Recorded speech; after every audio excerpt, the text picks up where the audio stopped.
Hi everyone, this is Who Gets the Glory, and today we're reading Streams in the Desert for December 7th. You will see neither wind nor rain, yet this valley will be filled with water, and you, your cattle, and your other animals will drink. This is an easy thing in the eyes of the Lord. He will also deliver Moab into your hands. 2 Kings 3:17 and 18. To human reason, what God was promising seems simply impossible, but nothing is too difficult for him.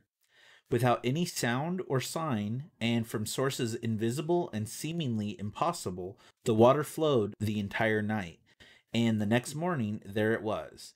And the land was filled with water, the sun was shining on the water, and it looked red like blood. Verses 20 and 22. Our unbelief is always desiring some outward sign, and the faith of many people is largely based on sensationalism.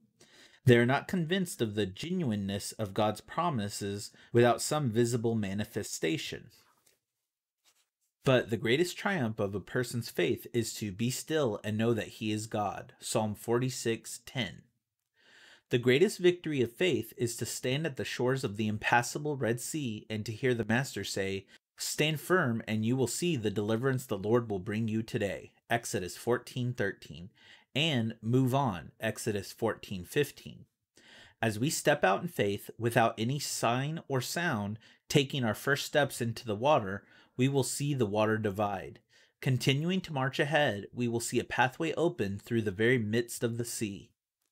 Whenever I have seen God's wondrous work in the case of some miraculous healing or some extraordinary deliverance by his providence, the thing that has always impressed me most was the absolute quietness in which it was done.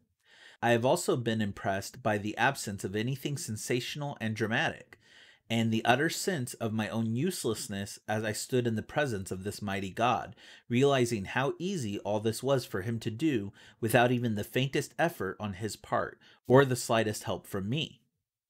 It is the role of faith not to question, but to simply obey.